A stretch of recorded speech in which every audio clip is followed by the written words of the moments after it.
अभिवादन स्वीकार कीजिए ब्रजेश मिश्रा का। आप देख रहे हैं द डिबेट और हम आज बात करेंगे कोरोना वायरस की बढ़ती हुई महामारी और इसके महादैत्य पंजे से जिस प्रकार से हमारे देश के, हमारे प्रदेश के नागरिक, हमारे आपके अपने लोग एक एक करके शिकार हो रहे हैं। ये निहायत खौफनाक, जानलेवा और बहुत ही स्तब्ध करने वाला है।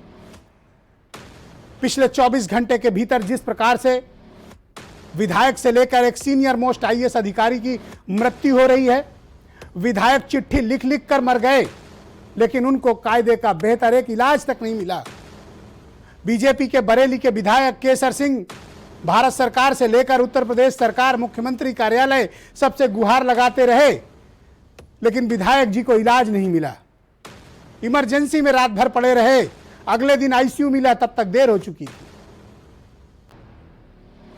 टाई लगाए जिन सज्जन की तस्वीर आप देख रहे हैं, ये दीपक त्रिवेदी हैं। 1985 बैच के आईएएस ऑफिसर थे। उत्तर प्रदेश सरकार में मौजूदा सबसे सीनियर आईएएस अधिकारी थे ये दीपक त्रिवेदी। राजस्व परिषद के चेयरमैन पद पर तैनात थे। पिछले लंबे समय से पीजीआई अस्पताल में भर्ती थे। आज उनका निधन हो गया, लेकिन मुझे अच्छे से याद है कि जिस दिन इनको दाखिल कराया गया था, इनकी पत्नी और इनके बच्चे 12 घंटे तक लगातार प्रयासरत थे कि अस्पताल में एक बेड मिल जाए। बामुश्किल उनको अस्पताल में जगह मिली थी। आज उनकी मृत्यु हो गई। ये हाई प्रोफाइल घटनाएं हैं जो उदाहरण देती हैं कि कोरोना के इलाज को लेकर क्या हालात उत्तर प्रदेश के भीतर हैं। जहां आम आदमी हो, गरीब आदमी हो, नेता हो या आम जनता हो, अधिकारी हो या चपरासी हो, कोरोना वायरस किसी को नहीं छोड़ रहा है। कोरोना वायरस किसी के साथ कोई भेदभाव नहीं करता है, उसको सिर्फ इंसानी जिस्म चाहिए। 24 दिन बीत जाने के बाद भी हम आज तक ऑक्सीजन की सप्लाई बहाल नहीं कर पाए हैं। तमाम शहरों में लोग कोरोना से कम, ऑक्सीजन की कमी से ज्यादा मर रहे हैं। और अब जो सबसे ज्यादा चिंता मुझे जिस बात की हो रही है और जिस बात के लिए मैं लगातार फिक्रमंद हूं, वो है हमारे गांवों तक, ग्रामीण क्षेत्रों तक, खलिहान तक, मजरा और पूर्वा तक इस संक्रमण का भयावह तरीके से फैलना। सरकारें तो शहर तक में संक्रमण को नकारती रही हैं, लेकिन आज की डेट में हालात ये हैं कि गांव ग्रामीण तक भयानक तरीके से फैल चुका है। गांव में ना तो टेस्ट हो रहे हैं, ना उनको समुचित इलाज मिल रहा है, ना उनको आइसोलेशन है, और दुर्भाग्य की बात यह है कि उनको कोई बताने वाला भी नहीं है गांव में कि आपको कोरोना से कैसे बचना है। टेस्टिंग तो गांव के लिए बहुत बड़ी बात है। आरटीपीसीआर टेस्ट हो जाना बहुत बड़ी बात है गांव में। और उत्तर प्रदेश की 70% आबादी गांव में रहती है। मुझे उनकी फिक्र है। मुझे अपने उन गांव के बहनों भाइयों की चिंता है जिन्हें बुखार खांसी के नाम पर इनकी मौत हो रही है, जिन्हें पता ही नहीं कि कोरोना वायरस क्या है और किस कदर उनके पूरे परिवार को प्रभावित करके मौत के दरवाजे पर धकेल रहा है। गांव के लोग मर रहे हैं। आप किसी भी गांव के जहां के निवासी हो, आसपास का इलाका चेक करें, आप पाएंगे कि लोग बुखार से पीड़ित हैं, बदन दर्द से पीड़ित हैं, खांसी से पीड़ित हैं, कफ है उनको, भयानक संक्रमण है, लोगों की मृत्यु हो रही है। लेकिन हमारे पास अखबारों में बयानों के जरिए यह कहा जाता है कि हम 16 करोड़ परिवारों तक पहुंच गए। उत्तर प्रदेश की कुल आबादी 24 करोड़ है और यूपी सरकार क्लेम कर रही है वो 16 करोड़ परिवारों तक पहुंच गई। मतलब आसपास के प्रदेश भी ये जोड़ लिए, जबकि यूपी में 4 करोड़, 4.5 करोड़ से ज़्यादा के परिवार नहीं है, लेकिन ये 16 करोड़ परिवारों का कर डाले। ये उत्तर प्रदेश सरकार का ऑफिशियल डेटा है। कितना सत्य है अंदाजा आप लगा लीजिए। मैं तो आपको जागरूक करना चाहता हूं, सावधान करना चाहता हूं, बचाना चाहता हूं। क्यों? क्योंकि मुझे आपकी चिंता है, आपके बच्चों की चिंता है, आने वाली पीढ़ी की मुझे चिंता है, मुझे अपने 24 करोड़ भाई बहनों की चिंता है। आपको स्वयं बचना होगा। खुद बचिए, समाज बचाइए, परिवार बचाइए, क्योंकि ऑक्सीजन की कमी है, ऑक्सीजन की कमी है, ऑक्सीजन की कमी है। सरकार स्वीकारे अथवा ना स्वीकारे, ऑक्सीजन की कमी है, बाकी सब ठीक है। दवा इंजेक्शन नहीं मिल रहा, बाकी सब ठीक है। अस्पताल में बेड नहीं मिल रहा, बाकी सब ठीक है। लोगों के टेस्ट नहीं हो रहे हैं, बाकी सब ठीक है। तो जब सब ठीक है तो ये हो क्या रहा है? मैं फिर कहता हूं, कोरोना की विभीषिका को देखना है और उसको महसूस करना है तो अस्पतालों की तरफ कम, शमशान घाट और कब्रिस्तान जाइए। देखिए कि किस तरह से आपके अपने लोग मर रहे हैं, फूक रहे हैं, दफन हो रहे हैं। कोरोना की जो तीव्रता और भयावहता है वो गांव की तरफ पहुंच चुकी है। राजनीतिक और धार्मिक आयोजनों ने उत्तर प्रदेश के भीतर कोरोना का महाविस्फोट किया है। आज मुझे उत्तर प्रदेश प्राथमिक शिक्षक संघ के माध्यम से मुझे जानकारी दी गई कि 768 शिक्षकों की मृत्यु हो चुकी है कोरोना के कारण। कौन है इनका गुनहगार? ये तो शिक्षक मरे हैं। अगर मैं इनके परिवार के लोगों का जोड़ूं तो यह आंकड़ा भयावह है। कौन इनको मरने के लिए मजबूर कर रहा है? ऐसे वक्त में जब सांसों का संकट है तब आप चुनाव करा रहे हैं। पंचायत चुनाव की पड़ी हुई है। कल्पना करिए उस दिन की जिस दिन मतगणना होगी। मैनुअल मतगणना होती है ग्रामीण चुनाव में, पंचायत चुनाव में एक एक टेबल पे 50-50 लोग पीले रहते हैं। क्या होगा तब? क्या हम उस महासुनामी को रोक पाएंगे 2 मई के बाद? मुझे बहुत अत्यधिक चिंता है। कुछ लोग कहते हैं मैं पैनिक कर रहा हूं। अगर पैनिक न कर रहा होता तो आज तुम्हारे हालात और बदतर होते। ये पैनिक का ही नतीजा है कि इतने इंतजाम तुम्हारे लिए कुछ तो हो रहे हैं। और अभी 2 मई के बाद का परिदृश्य बहुत ही खौफनाक है बहनों भाइयों, डरावना है। एक का संक्रमण 40 को संक्रमण देने वाला है और वो 40 1600 को देंगे, फिर अगले 1600 16,000 को देंगे। तो आप कल्पना करिए कि चेन कितनी लंबी बनेगी जब मतगणना की टेबलों पर संग्राम होगा। उत्तर प्रदेश के अस्पतालों में ऑक्सीजन की लगातार सप्लाई बाधित है। इंजेक्शन मिल नहीं रहे हैं, दवाएं मिल नहीं रही हैं, अस्पतालों में बेड है नहीं। दूसरी लहर पर धड़ाम पड़ी हुई है सरकार। सारी व्यवस्थाएं छिन्न भिन्न है। लोग मर रहे हैं। दुनिया में उत्तर प्रदेश इकलौता ऐसा राज्य है जहां ऑक्सीजन की राशनिंग हो रही है। लोग 24-24 घंटे एक सिलेंडर भरवाने के लिए ऑक्सीजन प्लांट पर रो रहे हैं, गिड़गिड़ा रहे हैं। उनके घर पे होम आइसोलेशन पर मौजूद उनके परिजन मर रहे हैं। लोगों की पीड़ा देखी नहीं जाती है। बिना ऑक्सीजन के घुट के मरे लोगों की कल्पना करिए। जब आपकी नाक और मुंह कोई 2 सेकंड के लिए बंद कर दे तो आपकी क्या हालत होती है। कल्पना करिए कि कोई आदमी जो बेड पर पड़ा है बिना ऑक्सीजन के कैसे मरा होगा, किस तरह से घुटा होगा, एक एक सांस के लिए कैसे तड़पा होगा। शमशान में जलती चिताओं में के बाहर दूर बैठे रोते परिजनों का हाल सुनिए। परिवार के परिवार तबाह हो गए हैं, बर्बाद हो गए हैं, उनकी जिंदगी बदल गई है, उनकी सांसों का संसार टूट चुका है और आपको उनके साथ कोई सिंपैथी भी नहीं है। दवा दे नहीं सकते, इलाज कर नहीं सकते, सहानुभूति तो दे सकते हो। उसको देने में भी कोई टैक्स लगता है क्या? या उसको देने में भी कोई सरकारी मशीनरी या खजाने पर कोई भार आता है क्या? किसी का गम बांट लेना यह शासक का काम होता है, सरकार का काम होता है। जन कल्याणकारी राज्य की अवधारणा हमारे संविधान ने दी है, तब सरकारों का गठन होता है। जन कल्याण। आज हमारी जनता मर रही है बिना इलाज के, बिना संसाधन के। और इस तरह के बयान जनता के साथ क्रूर मजाक है कि ऑक्सीजन बहुत है, अस्पतालों में बेड बहुत है, आईसीयू बेड बहुत हैं। और अगर हैं तो ये मर कौन लोग रहे हैं? मैं रोज ये बात पूछता हूं, ये कौन लोग हैं जो मर रहे हैं? आप डाटा मैनेजमेंट बाद में कर लेना, आंकड़ों को बाद में मैनेज कर लेना, हम नहीं बोलेंगे, पर हमारे बहनों भाइयों को इलाज तो दो, उनके टेस्ट तो करवाओ, उनको ऑक्सीजन तो दो, उनको दवा तो दो, उनको इंजेक्शन तो उपलब्ध कराओ, उनको आईसीयू बेड तो दो, वो बच तो जाएं। मरते हुए लोगों को बचाना जरूरी है या डाटा मैनेजमेंट जरूरी है? यह तय आपको करना है बहनों भाइयों। यह अत्यंत विचलित और परेशान कर देने वाली बात है। उत्तर प्रदेश का शायद ही कोई ऐसा जनपद हो जहां ऑक्सीजन की सप्लाई बाधित न हो। 1 घंटे 2 घंटे के बैकअप पर अस्पताल चल रहे हैं। डॉक्टर इलाज पे कम, ऑक्सीजन कैसे आएगी इस पर सारा दिन अपना सिर फोड़ता है। इलाज कब करेगा वो? अगर अस्पताल का डॉक्टर, अस्पताल चलाने वाला सारा दिन ऑक्सीजन का प्रबंध करेगा तो आपके परिजन का इलाज कौन करेगा? 1 दिन, 2 दिन, 1 हफ्ता, 10 दिन, कितने दिन चाहिए आपको? आपने कहा कि हमने ऐप बनाया है, इंटरनेट पर वेबसाइट बनाई है, ऑक्सीजन ट्रैकर लाएंगे।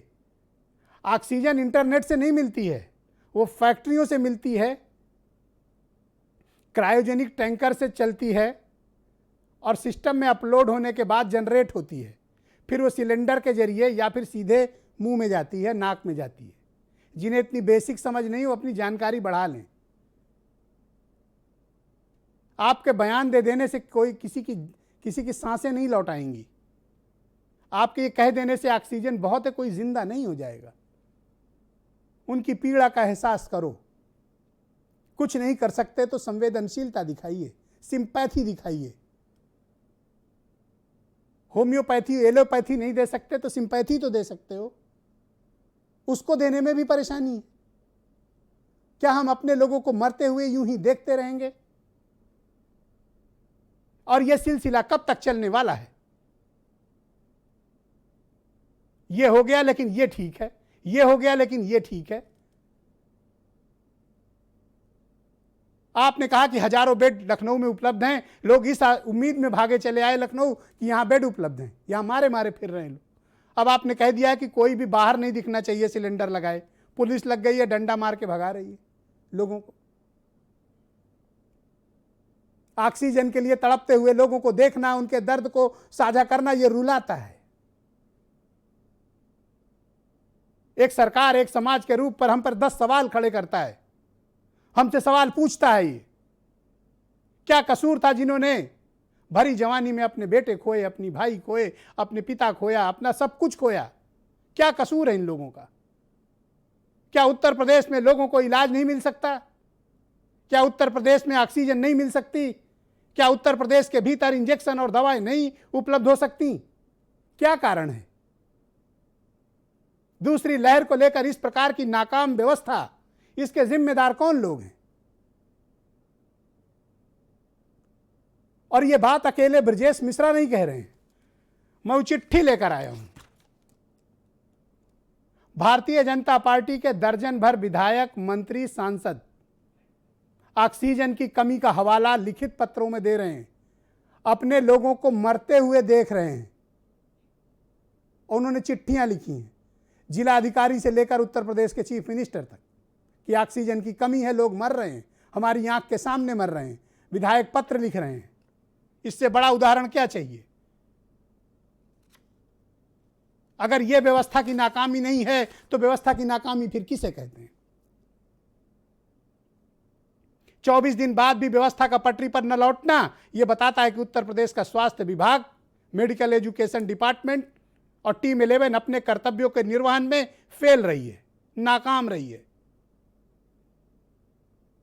और उनका इस प्रकार का आचरण उत्तर प्रदेश के माथे पर एक बड़ा कलंक लगा गया है, जहां हमने अपने हजारों लोगों को खोया है और यह सिलसिला बहुत भयानक गति से बढ़ रहा है। टेस्टिंग को बाधित करके आप कोरोना कभी रोक नहीं सकते, यह और फैलेगा, ज्वालामुखी बन के फैलेगा।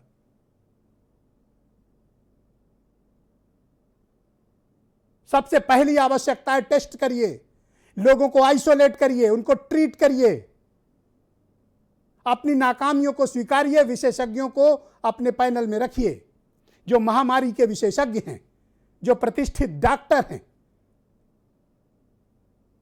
एक्सपर्ट्स हैं, ऑक्सीजन के जानकार हैं, रिसोर्सेज के एक्सपर्ट्स हैं। उनके हाथ में व्यवस्था दी जानी चाहिए, तब आप व्यवस्था को ठीक कर पाने की स्थिति में बढ़ेंगे। पहले तो स्वीकार कीजिए कि आप नाकाम हुए, फिर एक्सपर्ट्स को बुलाइए और उनको दीजिए जिम्मेदारी, और फिर मैं देखता हूं कि क्यों नहीं ये व्यवस्था दुरुस्त होती है। बिल्कुल दुरुस्त होगी। किसी विधायक की राय सम्मिलित नहीं है इसमें, किसी सांसद की राय नहीं सम्मिलित है, मंत्रियों से उनकी राय नहीं ली जाती। चंद मुट्ठी भर लोगों की राय की वजह से आज उत्तर प्रदेश में इस प्रकार के विकट हालात उत्पन्न हो गए। हजारों मौतें हो रही हैं और आप आदेश पर आदेश, कभी सीएमओ का रेफरल लेटर, कभी ऑक्सीजन की राशनिंग, कभी ऑक्सीजन देना बंद कर देना, अस्पतालों में बेड न होना और आवाज उठाने वालों पर मुकदमा करना। लोकतंत्र में इस प्रकार के आचरण की उम्मीद आपसे नहीं की जाती। जब हम जन कल्याणकारी और परोपकारी राज्य की अवधारणा पर भारत का लोकतंत्र टिका हो, वहां पर जन स्वास्थ्य सबसे बड़ी गारंटी के तौर पर माना जाता है और आप जन स्वास्थ्य के साथ भारी खिलवाड़ उत्तर प्रदेश के भीतर हो रहा है। और यह बात दुखी करती है, विचलित करती है कि हमारे अपने लोग तड़प तड़प कर मरने को मजबूर हैं, घुट घुट कर मरने को मजबूर हैं। लोगों के परिवार तबाह और बर्बाद हो गए हैं।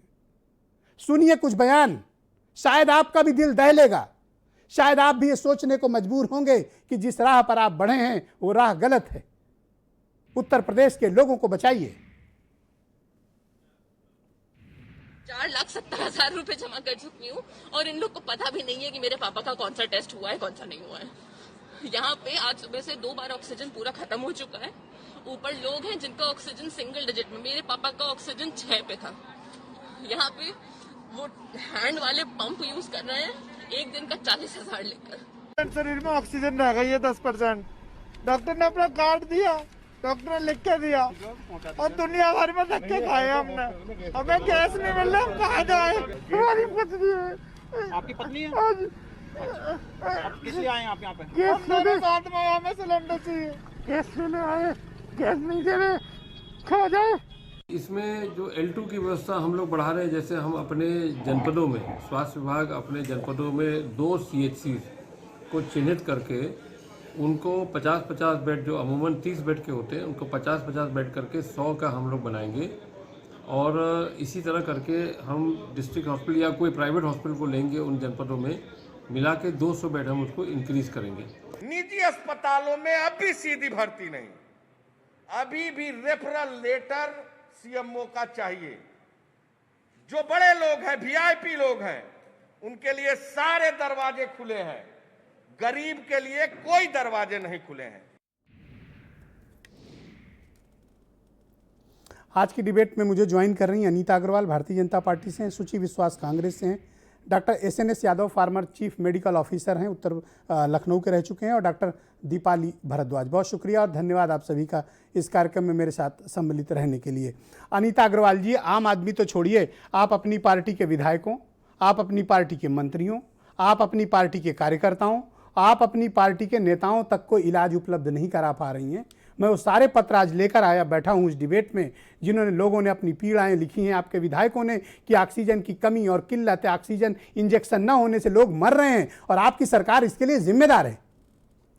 देखिए विजय जी, आपकी बात हम मानते हैं कि काफ़ी लोगों का इसमें काफ़ी अपने, हमारे भी कुछ अपने लोग गए हैं। ऐसा मैं यहाँ पे बैठे नहीं कहूँगी कि हमारे कुछ लोग नहीं गए हैं, हमारे भी इस महामारी में कुछ लोग गए हैं। मैं आपको यहाँ सत्य बताऊँ। और सबसे बड़ी बात यह है कि इसमें एक चीज़ आप ये देखिए कि ये काला बाजारी कौन कर रहा है, सिलेंडरों को अपने घरों में कौन रख रहा है। ये हम और आप सब का ही दायित्व बनता है कि ऐसे लोगों को हम रोकें। इसमें हमें राजनीति ना करके विपक्ष को भी उनका साथ दे, ये काला बाजारी को उनको अंदर कराना चाहिए, उनकी कंप्लेंट करानी चाहिए। ये हम लोग ये इसको देखिए, सरकार पूरी सख्त सजा देने के लिए तैयार है। कुछ लोग ऐसे हैं कि जो कि काला बाजारी करके अपना उसको, आप देख रहे रोज ही के केस आ रहे हैं कि आज इतने लोगों को पकड़ा गया, इतने लोगों, ये चीजों को हमें रोकना पड़ेगा, हमको सबको मिलकर रोकना पड़ेगा। क्योंकि ऑक्सीजन की, मैं आपको जहाँ तक है मैं कहती हूँ कमी है, लेकिन अब इतनी कमी नहीं है कि ऑक्सीजन ना मिले। लेकिन आप देखिए लखनऊ के अंदर ही आपको ऐसे कितने घर मिल जाएंगे जहाँ पे ऑक्सीजन रखी हुई है बिना किसी उसके कि हम इमरजेंसी के लिए अपने घर में रखे हैं।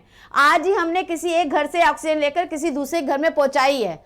ये मैं आपको लखनऊ की बता रही हूँ, मैं लखनऊ में रहती हूँ इसलिए बता रही हूँ। लोगों ने अपने घरों में उसको रख लिया है। ये सब चीजें जो है ये मानवता को भी खत्म करती है। हमारा और अपना दायित्व बनता है कि जब हमें जरूरत हो तब हम उस चीज को ले, तो पहले एडवांस में ले। में तो बुरी तरह से विफल रही हैं। अगर आप तैयारी की होती तो लोगों को अस्पताल में बेड मिल रही होती। क्या बेड भी लोग अपने घर में उठा लाए हैं? नहीं देखिए ब्रिजेश जी, या आईसीयू लोग अपने घर उठा लाए नहीं हैं? ब्रिजेश जी, एक मैं वेंटिलेटर अपने घर उठा लाए हैं? सुन लीजिए, मैं आपको बता रही हूँ ब्रिजेश जी। अभी कल ही देखिए एक ऑनलाइन में ऐसा हुआ है कि जो बेड पूरे हॉस्पिटल की आपको लिस्ट पूरी मिल जाएगी, कहाँ बेड खाली है, कहाँ क्या। आज मैंने ही गूगल में चेक किया, लखनऊ हर जिले के हॉस्पिटल कहाँ पे बेड कितने खाली है। मेरे पास 25 लोगों की वेटिंग लिस्ट है जो सीरियस उन्हें एडमिट कराना है। मैं आपको चुनौती के साथ कह रहा हूं, मुझे सूची दीजिए, मैं आपको अभी नाम देता हूं, 10 मिनट में उन्हें एडमिट करा दीजिए। हमें आपको अभी देखिए, अभी तुरंत कहिए, अभी बता दीजिए आईसीयू बेड कहाँ अवेलेबल है?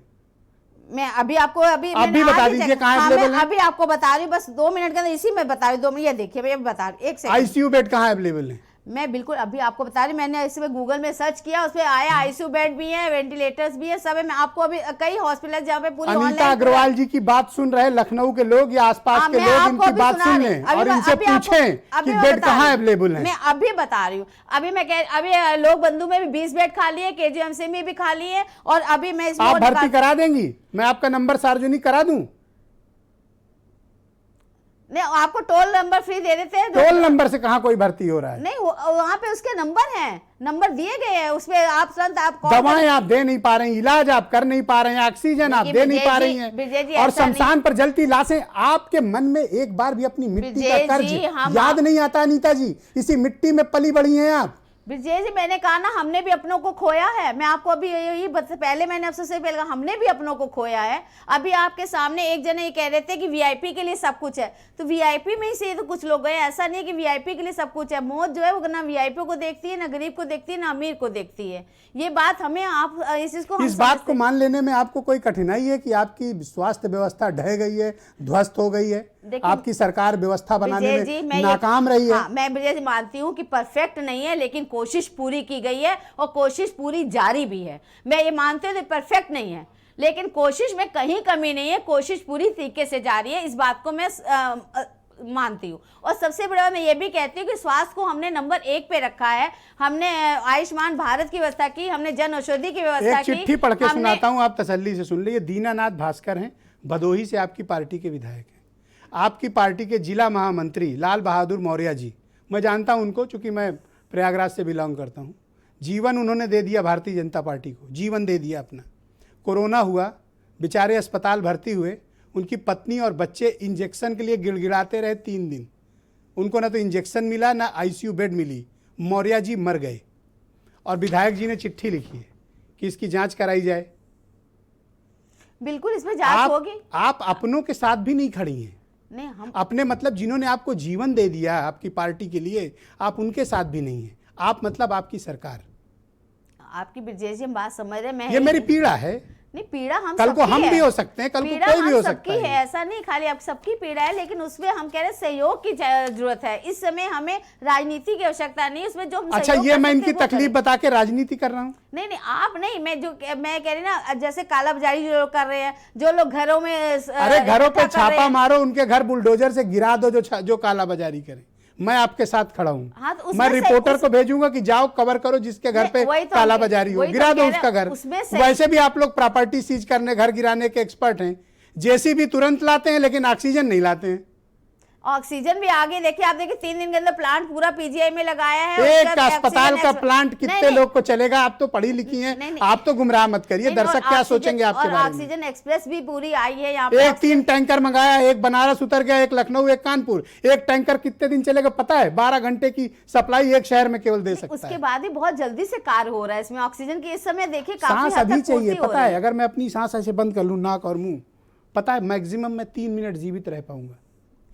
और आप कह रही कि चली है बोकारो से आएगी। इतना क्रूर मजाक मत करो अनीता जी, आप बड़ी सीनियर लीडर हो। मेरा मन रोता है, पीड़ित होता है, आत्मा रोती है। मजाक कर रहे हैं यहाँ पे आप भी, ऐसे मजाक थोड़ी। हम भी इस पीड़ा को सहन कर रहे हैं, ऐसा नहीं कि नहीं कर रहे। हमने कहा हमने परफेक्ट नहीं है, पर कोशिश पूरी है और कोशिश जारी है। ओके, सुचि विश्वास जी कांग्रेस की सीनियर स्पोक्स पर्सन है। बड़ा डरावना वातावरण है, लोग भयभीत हैं। भयभीत इस कारण है, टेस्ट नहीं हो रहा है, इलाज नहीं हो रहा है। अस्पताल में भर्ती हो गए तो उस अस्पताल की कब ऑक्सीजन खत्म हो जाएगी नहीं पता।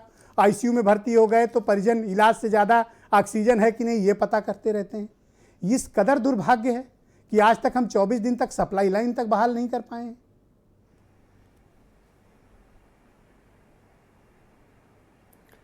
बहुत भयावह परिस्थितियां हैं और ये सहानुभूति और संवेदनशीलता का विषय है। बिल्कुल भी ये पार्टी को डिफेंड करना, जैसा कि अभी अनीता जी ने बताया गूगल पे की आईसीयू अवेलेबल, वेंटिलेटर्स अवेलेबल, बड़े शर्म की बात है। अभी 4 साल पूरे होने पर जो योगी जी ने प्रेस कॉन्फ्रेंस की थी उसमें 30 मेडिकल कॉलेज का पोस्टर भी कैनवा पर बनाया हुआ बीजेपी की साइट पर था और उन्होंने पब्लिश किया। तो मुझे लग रहा है कि गूगल के प्ले स्टोर से या फिर उन्हीं 30 मेडिकल कॉलेजेस की जो लिस्ट आउट थी वहीं से वेंटिलेटर और आईसीयू डाउनलोड करने का कोई ऑप्शन होगा। क्योंकि अफसोस की बात यह है कि विगत 1 वर्ष में सरकार ने किसी भी प्रकार की कोई तैयारी नहीं की और जब अब अराजकता चरम पर खड़ी है, जैसा कि अभी आपने कहा कि जेसीबी से घर गिरा दीजिए जो कालाबाजारी कर रहे हैं, और अभी भी लोग, स्पेशली अनीता जी जैसे लोग, जबकि उनकी पार्टी के विधायकों की मृत्यु हुई, तमाम पदाधिकारी संक्रमित हैं, तमाम उनके पार्टी कार्यालय में लोग, और अभी 3rd वेव बाकी है। जो हालात चल रहे हैं उसमें हमें एक दूसरे का साथ देना है, सहयोग करना है। भाजपा ने जो अभी भी ज्ञानवापी मस्जिद का, आप बताइए क्या उत्तर प्रदेश में ऑक्सीजन उपलब्ध है? आप मुझे बताइए कि क्या इंजेक्शन दवाएं उपलब्ध हैं? आप मुझे बताइए क्या आईसीयू बेड अवेलेबल है? आप मुझे बताइए क्या वेंटिलेटर उपलब्ध हैं? आप मुझे बताइए क्या आरटीपीसीआर टेस्ट हो रहे हैं? सरकार ने इतनी भयावह परिस्थितियां उत्पन्न कर दी हैं। श्रीमती प्रियंका गांधी जी ने भी अभी ऑक्सीजन का टैंकर भेजा, पिछले लॉकडाउन में साबुन, तेल, मसाले, डेटॉल भेजा, टनों अनाज रायबरेली, महाराष्ट्र में अपनी अपनी बारी में बोलिए अनीता जी, ऐसा मत करें। बीच में मत बोलिए, बीच में ना बोले प्लीज कॉपरेट। आपके बीच में वो नहीं बोली, आप भी मत ऐसी बोलिए। परिस्थितियों में मैं ये कह, जी बोलें, आप बोलें। हाँ, तो सामाजिक चेतना का परिचय दीजिए, सामाजिकता का परिचय दीजिए, संवेदनशीलता का परिचय दीजिए। क्यों नाकाम हुई ये सरकार की आज बीजेपी के सांसद, बीजेपी के विधायक, बीजेपी के मंत्री पत्र लिखने को मजबूर हैं सरकार को? सरकार कहती है ऑक्सीजन की कोई कमी नहीं, मुकदमा करेंगे। मेरे पास 12 से ज्यादा विधायक, मंत्री, सांसद जो बीजेपी के हैं, उनकी चिट्ठियां हैं जो कह रहे हैं ऑक्सीजन की कमी है। मुकदमा होना चाहिए इन लोगों पे। या तो ये झूठ बोल रहे हैं और या सरकार झूठ बोल रही है। बिल्कुल बिल्कुल, सबसे पहले तो यूनियन हेल्थ मिनिस्टर हर्षवर्धन जी पर मुकदमा होना चाहिए, जिन्होंने WHO की चेतावनी के बावजूद कहा कि corona is not a health emergency. उसके बाद कोरोनिल की दवाई को उन्होंने प्रमोट किया, उसके बाद भी वो प्रधानमंत्री जी को योद्धा बता रहे हैं। तो चाटुकारिता की तो हद है। जब ऐसे अयोग्य लोग ऐसे पदों पर बैठकर इतना गैर जिम्मेदार व्यवहार करते हैं, तो मैं तो कहती हूँ कि ब्रजेश पाठक जी बहुत अच्छे हैं कि एक पत्र लिख के उन्होंने अपनी अयोग्यता को स्वीकार तो किया। ओके, तो ये जो दोष है वो सरकार का है। रेफरल लेटर की बात हो, जी जी। ओके, डॉक्टर दीपाली भारद्वाज मुझे ज्वाइन कर चुकी हैं। डॉक्टर दीपाली, बहुत शुक्रिया आपका। मैं आपसे जानना चाह रहा हूं कि इस समय जो केसेस आ रहे हैं वो L2 एडवांस और L3 लेवल के केसेस आ रहे हैं, और अधिकतर जो हमारे पास शिकायतें या लोगों की खबरें आ रही हैं वो पहले हफ्ते में ही काफ़ी गंभीर केस हो जा रहे हैं। हमारे पास व्यवस्था का अभाव क्या है ये डॉक्टर लोगों से बेहतर कोई नहीं जानता। डॉक्टर लोग इलाज से ज़्यादा ऑक्सीजन कहाँ मिलेगी इसके लिए ज़्यादा परेशान हैं।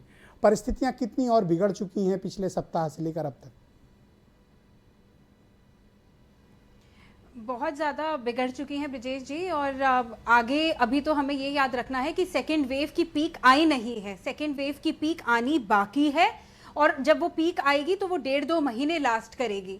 उसके जाने के बाद 3rd वेव भी ज़रूर आएगी। तो आपके चैनल के माध्यम से मेरी तो यही रिक्वेस्ट है, मैं पहले भी यहाँ इस चैनल पे आई हूँ, कि इस वक्त सारी पार्टीज को ब्लेम गेम नहीं करना चाहिए। यह आत्मनिर्भर भारत का समय है, सब ठीक है, मगर बेसिक तैयारियां हमारे पास होनी ज़रूरी है। और वो सारी पार्टीज को शायद एक साथ एकजुट होके MLAs हो, MP लैट फंड हो, जैसे भी कर लेनी चाहिए, वरना आगे आने वाला समय बहुत ज़्यादा घातक होगा, बहुत ज़्यादा, जितना हम सोच नहीं सकते, आज से बहुत ज़्यादा। सीवियरिटी का लेवल क्या है? किस तरह के पेशेंट्स कोरोना के ज़्यादा आ रहे हैं? क्या बहुत गंभीर हालत में आ रहे हैं, या एसिम्प्टोमेटिक हैं, या सिर्फ नॉर्मल हैं? किस प्रकार के पेशेंट अधिक हैं? देखिए, इस वक्त जो 15% तक तो वही है जो सिर्फ सीवियर हो रहे हैं। ऐसा नहीं है कि हर पेशेंट सीवियर हो रहा है, मगर बहुत लोग पैनिक की वजह से ऑक्सीजन मिलेगा कि नहीं, फिर लोग बेड लेने के लिए पहले ही आ जाते हैं कि उनका ऑक्सीजन होता है 94 है, सोचते हैं अभी लाइन लगा लेते हैं, तो लाइन में लगते लगते ही उनका 70 हो जाता है, ना कि वो आराम से लेट पाए। एम्बुलेंस क्योंकि नहीं मिलती तो बहुत घंटे गाड़ी के अंदर ही पड़े होते हैं। जो अच्छे क्लास के लोग भी हैं, जो लोगों के पास गाड़ी है, अपना खुद का व्हीकल है, तो लोगों का पैनिक और स्ट्रेस जो मुझे लगता है उसकी वजह से भी ज़्यादा डेथ होती है। ये वायरस इतना ज़्यादा भी फेटल नहीं है, मान लिया ये लंग्स में सीधा जाता है, मगर सब लोगों को अभी टेंशन कम लेनी चाहिए, क्योंकि ये दामोदर तो सरकार का है कि वहाँ बेड्स और बेसिक तैयारी करें। और ब्रिजेश जी जैसे जर्नलिस्ट का है जो हर वक्त हम लोगों के लिए आवाज़ उठाते हैं, मगर हम लोगों की जो जिम्मेदारी है वो है मास्क, हाथों का हाइजीन, जितनी फिजिकल दूरी हो पाए वो रखें। जब आपको लगता है आप दूरी नहीं रख सकते तो दो मास्क छोड़िए 3 मास्क पहन लीजिए। अगर सिंपल कपड़े का मास्क है, केवल 1 रुपए में मास्क घर से तैयार हो सकता है कॉटन के कपड़े से।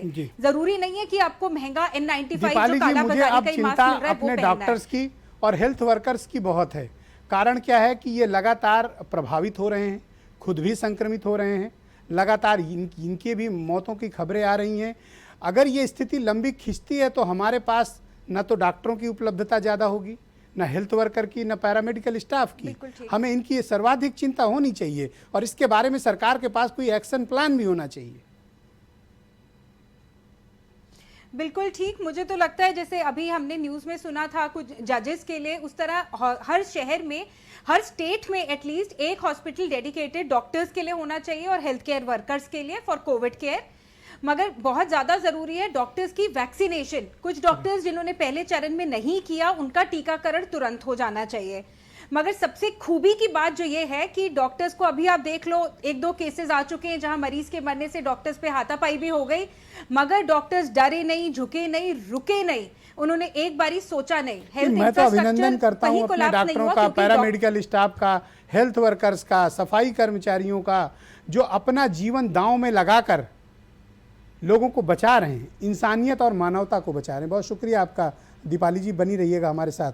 डॉक्टर SNS यादव हैं मेरे साथ, लखनऊ के CMO रह चुके हैं और 40 साल इन्होंने उत्तर प्रदेश की हेल्थ सर्विस में अपने योगदान उत्तर प्रदेश में दिया है और कोरोना पर पिछले 14 महीने में हुई तमाम मेरे साथ डिबेट का हिस्सा रहे हैं और पैंडेमिक के मामलों के विशेषज्ञ हैं। बहुत शुक्रिया आपका डॉक्टर यादव। आप बहुत पहले से लोगों को चेताते रहे, बताते रहे, ये दिन आने वाला है, आप चेतावनी देते रहे, सलाह भी देते रहे, मशविरा भी देते रहे।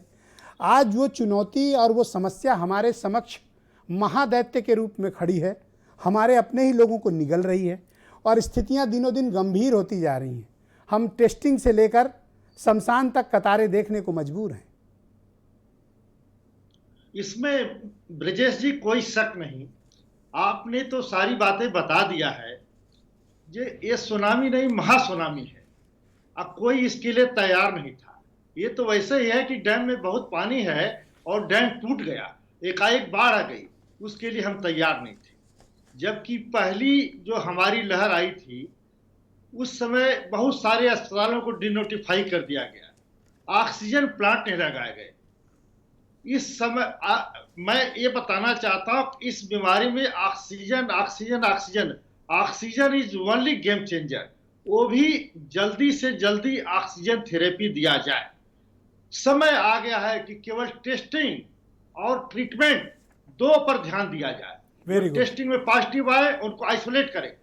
ट्रीटमेंट में ज्यादा से ज्यादा L2 L3 के मरीज आ रहे हैं। 99.9% L2 L3 के मरीज आ रहे हैं। L1 एसिम्प्टोमेटिक मरीज या मामूली सिम्टम का नगण्य के बराबर मरीज है। मैं सहमत हूं। हर मरीज को ऑक्सीजन की जरूरत है। मैं बताना चाहता हूं या तो L2 एडवांस स्टेज है या फिर L3 केसेस ज्यादा हैं। नहीं, L2 का एडवांस और L3 आ रहे हैं। जी वही कह रहे हैं। और खास तरीके से वो मरीज जो कीमोथेरेपी पर है, डायलिसिस पर है या हमारी गर्भवती माता बहनें हैं, उनके लिए बहुत ही ये संकट की घड़ी आ गई है। वास्तव में जो हेल्थ वर्कर ने जो काम 13-14 महीने में लगातार किया है वो बिल्कुल नमन के कारण उनकी जितनी भी सराहना किया जाए कम है। और डॉक्टर साहब ये बताओ, आप तो 38-40 साल उत्तर प्रदेश में मेडिकल सेक्टर में काम किए हो, ये ऑक्सीजन को लेकर हमारे पास यानी यूपी सरकार के पास कभी कोई इमरजेंसी प्लान ही नहीं रहा, या अचानक से संकट आया और ये मुंह के बल गिर पड़े, आज तक उठ नहीं पा रहे हैं? ऐसा कैसे हो गया?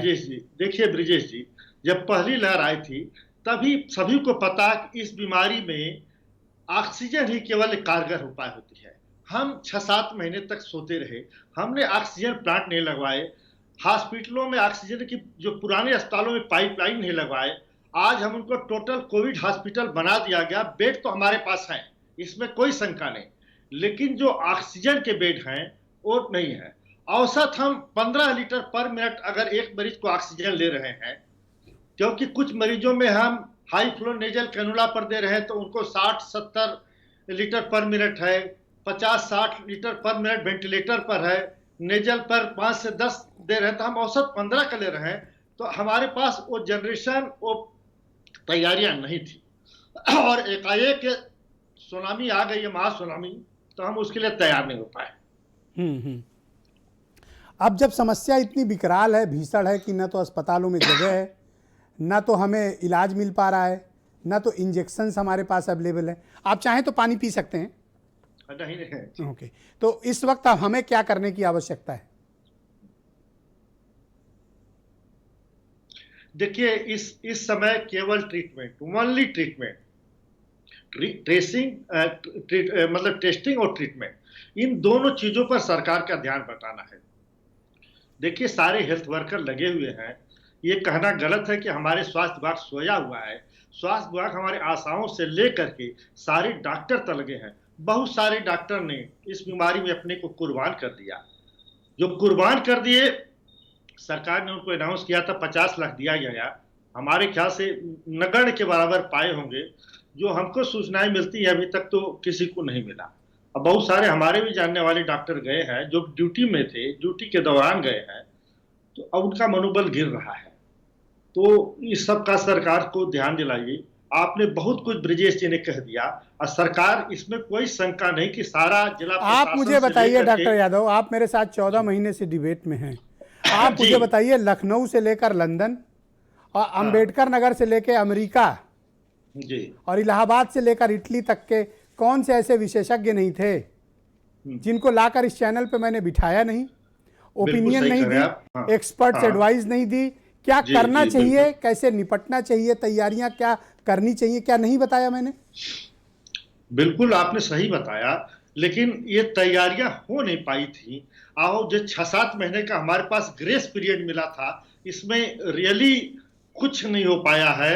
और जब आ गई सुनामी, आ गई हमारे दरवाजे पर, बिल्कुल बाढ़ का पानी आ चुका है, नाक के बराबर हम डूब रहे हैं, तो हम उसमें लगातार प्रयास कर रहे हैं। अच्छा, आप तो बहुत सोशल आदमी है, ये बताइए कि मौतें बहुत ज्यादा हो रही हैं, स्पेशली ग्रामीण क्षेत्रों में खबरें बड़ी अजीब सी आ रही हैं, थोड़ा डर पैदा करती हैं। बिल्कुल सही कह रहे हैं, ग्रामीण क्षेत्रों में काफी मौतें हो रही हैं, जो प्रपोर्शन ऑफ मौतों का कम से कम 6-7 गुना तक बढ़ा है। ये एक तरीके का ब्रिजेश जी मैं बताना चाहता हूं कि बिल्कुल कम्युनिटी स्प्रेड हो चुका है, कम्युनिटी स्प्रेड हो चुका है और हम अभी कम्युनिटी स्प्रेड के पीक पर नहीं पहुंचे हैं।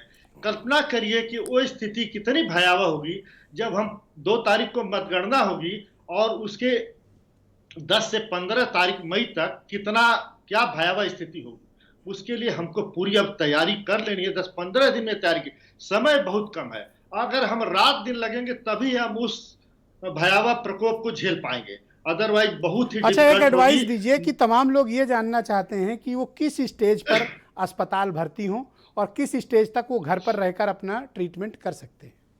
देखिए, जहां 94 से नीचे ऑक्सीजन का कंसंट्रेशन डाउन हो, पल्स ऑक्सीमीटर रखे रहिए। जहां 94 से नीचे डाउन हो, अस्पताल अपना खोजना शुरू किए। अब 92-93 पर तुरंत भर्ती हुए। जितना जल्दी भर्ती होंगे, जितना जल्दी ऑक्सीजन लगेगा, जितनी जल्दी दवाइयां दी जाएगी, उतनी अच्छी प्रोग्नोसिस होगी। हमारा मुख्य उद्देश्य मृत्यु को रोकना है, मृत्यु दर को कम करना है। इस समय यही उद्देश्य होना चाहिए कि हमारे कम से कम भाई बहन, हमारे नागरिक मृत्यु के, अगर उतनी बेड्स अवेलेबल नहीं है, उतने संसाधन नहीं है, तो लोग घरों पर क्या करें? देखिए, घरों पर तो ज्यादा से ज्यादा 92-93 ऑक्सीजन कंसंट्रेशन तक रह सकते हैं। घरों पर जो है अपने बुखार को डाउन करें। जो हम लोग दवाइयां दे रहे हैं, हम लोग भी व्हाट्सएप से, हर मीडिया से पहुंचा रहे हैं जी, दवाइयों का सेवन करें, भाप का बपारा लें, गर्म पानी से गरारा करें, आयुर्वेदिक दवाइयां, आयुर्वेदिक काढ़ा लिया जाए, यही सब किया जाए घर पर। अर्लीस्ट भर्ती हो जाइए, मतलब अर्ली डिटेक्शन, अर्ली ट्रीटमेंट, तभी कोरोना का बचाव है।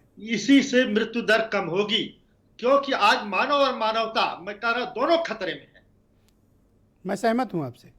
अनीता अग्रवाल जी, मैं आपसे जानना चाहता हूं, पहले तो आपको ये स्वीकार करना पड़ेगा एक पार्टी के रूप में, एक सत्ताधारी दल के रूप में, कि आपकी सरकार व्यवस्था कर पाने में नाकाम रही है। उसके बाद ही आप तब उस प्रक्रिया में आगे बढ़ पाएंगी कि हमें व्यवस्था को अब ठीक करना है और हमको एक्सपर्ट्स की एडवाइस, विज्ञान की एडवाइस, डॉक्टर्स की एडवाइस, महामारी के विशेषज्ञों की सलाह की ज़रूरत है। आप सिर्फ कुछ चंद IAS अफसरों के भरोसे उत्तर प्रदेश के 24 करोड़ लोगों की किस्मत छोड़ नहीं सकती। देखिए ब्रजेश जी, बिल्कुल आप सही कह रहे हैं, हम पूरी व्यवस्था में लगे हैं। देखिए हमने हमारे मुख्यमंत्री जी भी इसमें, ऐसा नहीं है, खुद कोविड में होते हुए भी उन्होंने बराबर इसका वो किया है। और सबसे बड़ी बात है कि आज 13 ऑक्सीजन प्लांट भी लग रहे हैं उत्तर प्रदेश में, जगह जगह लग रहे हैं, और हर गाँव मतलब हर शहरों में प्लांट लगाने की पूरी व्यवस्था हो गई। और शायद मुझे लग रहा है कि 2-3 दिन के अंदर पूरे प्लांट लग जाएंगे। ये 40-45 दिन से पहले नहीं लगेंगे, कृपया मिसलीड ना करें। आप तब पूरी जब घर में आग लगी है तब आप कुआं खोदने दौड़ी हैं, फिर कुआं खोदेंगी, पानी निकालेंगी, तब आप बुझाएंगी। हमने देखिए, हमने आपको अभी तत्काल सप्लाई लाइन पर काम करिए। फिर मैं कह रहा हूं विशेषज्ञों के हवाले करिए इस प्रकरण को।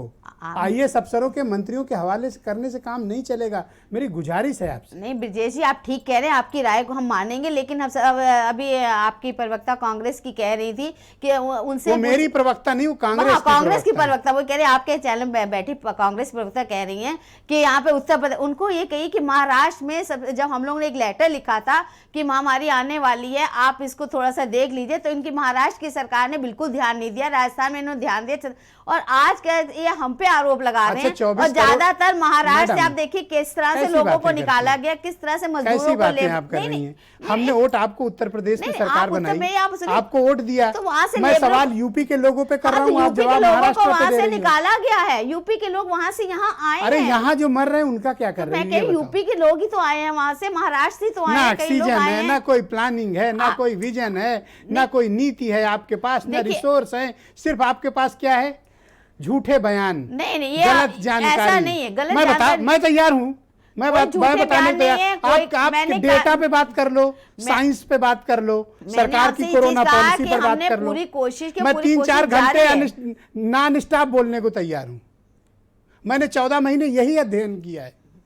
देखिए ब्रजेश जी, आप भारत समाचार का हर एक दर्शक इस बात को जानता है। मैडम ब्रजेश जी, आपकी जितनी राय हम मान, लेकिन आप ये भी तो सोचिए मत मानो मेरी राय, मैं नहीं देता राय। आपकी राय हम मानेंगे, जनता की राय मान लो, हमारे भाई बहनों को बचाओ बस। लेकिन हम एक चीज और कहना चाहते हैं कि आपको भी ये भी निवेदन करना चाहिए कि आज हमें राजनीति, जो विपक्ष लोग कर रहे, राजनीति ना करके हमें सहयोग कर रहा है। सब तो चुप मार के बैठे हैं, नहीं सहयोग, कोई नहीं बोल रहा है। सहयोग, मायावती बोल रही है नहीं, अखिलेश यादव बोल रहे हैं नहीं, प्रियंका गांधी 2-4 ट्वीट कर दे रही, मैं उसको इग्नोर कर देता हूँ। कौन बोल रहा है?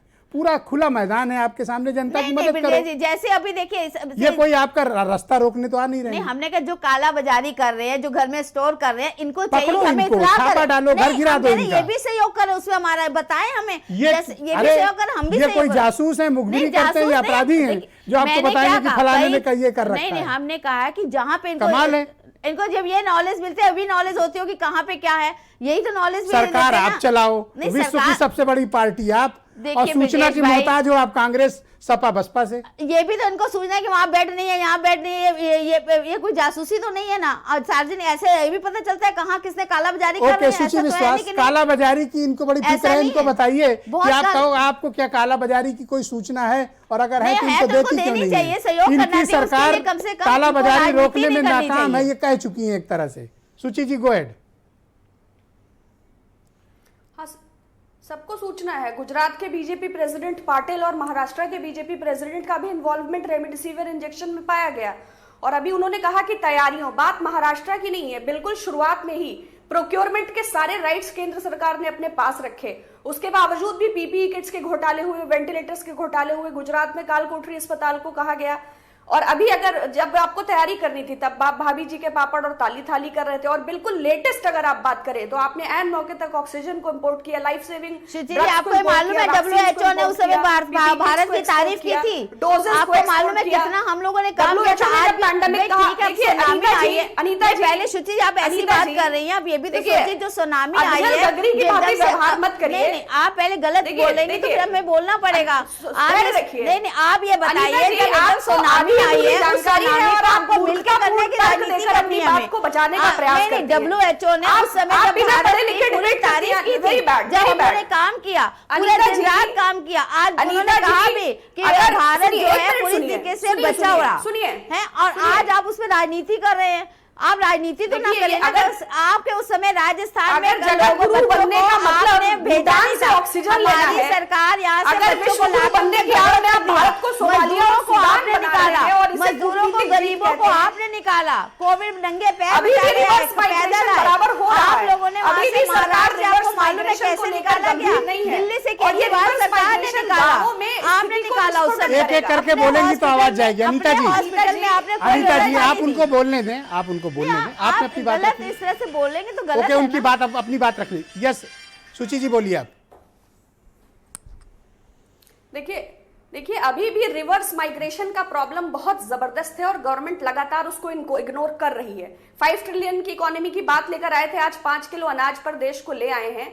जगत गुरु की बात करी थी, भूटान से ऑक्सीजन ले रहे हैं। अगर देश को सोमालिया और सूडान की कतार में खड़ा करने को आप कूटनीतिक जीत कहते हैं तो आपको क्या कहा जाए। और WHO ने तो बहुत पहले ही कहा था कि हेल्थ इमरजेंसी है। आपको मध्य प्रदेश की गवर्नमेंट टॉपल करना था, आपको नमस्ते ट्रंप का आयोजन करना था, आपको मोटेरा स्टेडियम बनाना था। तो अपनी 1 साल की इग्नोरेंस, आपके पास टाइम था, शिट को हैंडल कर रहे थे, हमने लेकिन आपने स्वास्थ्य पे पूरा पैंडेमिक ध्यान में दिया है। Okay, thank you. अपनी जाहिलियत, मत करिए। अपनी जाहिलियत ये और जन- अपनी हमने उसको 4 protect साल मत में करिए। 30 मेडिकल आपकी कॉलेज लापरवाही और आपकी के 2 गलती है। waves थैंक हमने यू, किए। Thank you, thank you. हमने आज शुक्रिया। हमने okay, doctor 30 Deepali medical Bhardwaj college यहाँ के लिए अनीता जी, apply किया। Thank you. अगर 2 एम्स की व्यवस्था अनीता जी, करें। थैंक यू, और thank you, all right, Ayushman शुक्रिया, भारत की धन्यवाद। जन औषधि अरे केंद्र ठीक है, सब हमने स्वास्थ्य नंबर 1 को आयुष्मान दिया। भारत। ओके, डॉक्टर दीपाली भारद्वाज, आप मुझे बताइए कि इस वक्त की जो स्थिति है, आप कोरोना वायरस के पीड़ित मरीजों को क्या सलाह देना चाहेंगी कि वो किस स्टेज पर एडमिट हों, और अगर उनको ये वायरस पॉजिटिव डिटेक्ट हुआ है तो उन्हें किस प्रकार की सावधानी बरतनी चाहिए, पैनिक में नहीं आना चाहिए, क्या उपाय प्राथमिक तौर पर घरों पे रह के पहले करना चाहिए? सबसे पहले तो सह परिवार, आपको कोविड हुआ है नहीं हुआ है, हम महामारी के बीच में हैं, सबको अपनी फेफड़ों की एक्सरसाइज करनी चाहिए, बच्चों को भी, बुजुर्ग को भी। घर के अंदर ही ज्यादा चलें, इंडोर वॉकिंग बढ़ाएं जितनी आप कर सकते हैं, घर में ऊपर नीचे चलें, कैंडल्स लगा लें, बच्चे कैंडल्स को फूंक मारें, बलून्स, गुब्बारे भरने की कोशिश करें हाथ से बनाकर, ये सब करें। जो लोग कोविड पॉजिटिव हो चुके हैं उनको कुछ ई कंसल्टेशन सुविधा मिलनी चाहिए, जो हमें आ भी रहा है आरोग्य सेतु ऐप में और हर जगह से, या आपके कोई डॉक्टर जानकार हो तो उनसे आप अपनी दवाइयाँ लिखवाएं, हर 3 घंटे में अपना SpO2 नापें और उसको लिखें। आप तभी डॉक्टर हॉस्पिटल के पास जाएं जब आपको कुछ पता हो कि आपको वहां बेड मिलने की सुविधा है, वरना बाहर ज्यादा बुरा हाल हो जाता है। घर के अंदर वो पौधे लगाएं जिससे आपको ऑक्सीजन मिलता है।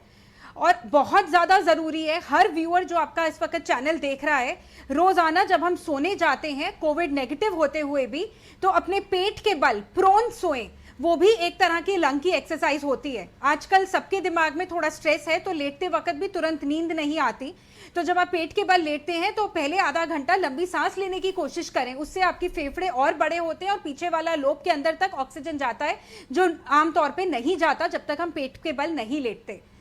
और ब्रिजेश जी, मैं ये कहना चाहूंगी कि हमें इसमें राजनीति नहीं चाहिए, मगर टीकाकरण, डॉक्टर यादव सर ने बहुत बढ़िया सारी चीजें बोली, मगर मुझे खुद ये पता है, लगता है कि ये महामारी का जो अंत होगा, टीकाकरण और होम्योपैथिक दवाइयां बहुत जरूरी है। गांव गलियार तक जाके जहां केसेस नहीं आए हैं वहां रात दिन टीकाकरण होना चाहिए। जहां केसेस रेड जोन हो गए हैं वहां पे जो पॉजिटिव नहीं है उन सबको टीकाकरण रात दिन होना चाहिए। ओके, डॉक्टर यादव, मैं आपसे समझना चाहता हूं कि क्या 1 साल का 8 महीने का जो भी हमको ग्रेस पीरियड मिला जिसकी चर्चा आप कर रहे थे, मैं मानता हूं कि वो गोल्डन पीरियड था और वो सही वक्त था कि भारत सरकार को दुनिया भर की उपलब्ध सभी वैक्सीन देश में झोंक कर लोगों को वैक्सीनेशन ड्राइव बड़े पैमाने पर चलानी चाहिए थी। अब हम उस पर नाकाम हुए हैं। आज की डेट में हम टीकाकरण चला तो रहे हैं, लेकिन भारत में टीका है नहीं। अब टीका का टेंडर होगा, फिर टीका आएगा, तब तक आप वेबसाइट पर रजिस्टर्ड किए बैठे रहिए। देखिए, अब तो जो बातें बीत गई, अब उस पर सोचना बेकार है। हमको ये चाहिए कि इस समय हम क्या कर सकते हैं, मैक्सिमम वो करें। हमने पहले बताया, टेस्टिंग करें, ट्रीटमेंट करें, L2 L3 बेड को बढ़ाएं, ऑक्सीजन के प्लांट लगवाए जाए, कुछ ऑक्सीजन कंसंट्रेटर जो ऑक्सीजन जनरेशन प्लांट्स हैं वो 30-40 लाख के मिल रहे हैं, 2-3-4 दिन के अंदर इंस्टॉल होना, तो हर अस्पताल कुछ न कुछ अपना रखे, उससे बैकअप रखे। बाकी लिक्विड ऑक्सीजन जो आ रही है उससे ऑक्सीजन की पूरा करे, ट्रीटमेंट करे, मृत्यु दर को घटाए। अच्छा, आप अपनी हमारा ये नौकरी भी 38-40 साल जो किए हो, कभी ऑक्सीजन का ऐसा संकट आया, कभी आपने फेस किया था? कभी ऐसी बीमारी आई नहीं, तो हम कैसे क्या बताएं। जहां पर हम लोग 500 बेड में 20-25 ऑक्सीजन के मरीज ज्यादा से ज्यादा रहते थे, अब 200-300 हो गए। तो बात तो है कि सुनामी आ गई, हम तैयार नहीं थे, जब हमारी नाक तक पानी आ गया तो हम चेते हैं। मेन तो ये हुआ है उसमें। और आपने जो ग्रामीण क्षेत्रों का बताया, मुझे अपने तो गांव के भाई बहनों की बड़ी फिक्र है। मुझे पता है आज मेरे गांव से 3-4 लोगों ने मुझे व्हाट्सएप पे मैसेज भेजा, किसी को बुखार है, किसी को बदन दर्द है, और वो जानना चाहते थे कि उन्हें हुआ क्या है। तो मैं उनसे यही कहता हूँ टेस्ट कराओ, तो कहते हैं कहाँ टेस्ट कराएं गाँव में। तो ब्रजेश जी, हमारा ये अनुरोध है कि जो सारे पॉलिटिकल कार्यकर्ता, सामाजिक कार्यकर्ता, धार्मिक लोग, सब लोग इकट्ठा होकर के स्वयं को सुरक्षित रहते हुए उन गांव में जाकर के जो बीमार पड़े हैं, जो रुग्ण हैं, उनकी समस्याओं को सुने, उनको शहरों तक ले जाकर टेस्ट करावें, उनका इलाज करवावें। अगर हम आपस में लड़ते रहे तो कोई रिजल्ट आएगा नहीं। जी जी, बहुत बहुत शुक्रिया आपका, बहुत बहुत धन्यवाद। और इस पैनल में मौजूद अतिथियों का भी मैं बहुत शुक्रगुजार हूँ कि आप सब ने अपना बेहद कीमती वक्त निकाला। सरकार कहती है कि ऑक्सीजन की कमी नहीं है, अस्पताल की कमी नहीं है, इंजेक्शन और दवाओं की कमी नहीं है, लेकिन हकीकत इससे बहुत विपरीत है। आपको जो मिल रहा है उसको स्वीकार कीजिए और सरकार का शुक्रिया अदा करिए, उनसे शिकायत मत करिए, क्योंकि सरकार शिकायत नहीं सुनना चाहती है। आपके परिजन, आपके घर के लोग बिना ऑक्सीजन के मर जाएं, लेकिन आप शिकायत मत कीजिए। सरकार यही चाहती है, यही मानती है। लेकिन ये एक गंभीर चुनौती है जो गांव ग्रामीण खलिहान तक पहुंच गई है। हमें इसके लिए तत्काल कुछ आपातकालीन चिकित्सकीय इंतजाम उत्तर प्रदेश की सरकार को बनाना पड़ेगा, क्योंकि शहरों की स्थिति तो हमने देखी, क्या हालत हुई हमारी 20 से 22 दिनों में, हम किस तरह पस्त लस्त पड़े हुए हैं। ईश्वर न करे कि अगर ये गांव में इस तरह की सुनामी आई और ऐसे हालात उत्पन्न हुए जहां 70% हमारे भाई बहन रहते हैं गांव में, क्या हालत होगी। आप सिर्फ कल्पना करके रोंगटे खड़े हो जाते हैं। मुझे आपकी बहुत चिंता है। आप सब अपना ध्यान रखें, गांव के हों या शहर के, डबल मास्क लगाएं, सोशल और फिजिकल डिस्टेंसिंग का पालन करें और कोशिश करें कि घर से ना निकलना पड़े। वही आपकी सेफ्टी और वही आपकी वैक्सीन है। धन्यवाद, नमस्कार और अपना ध्यान रखें।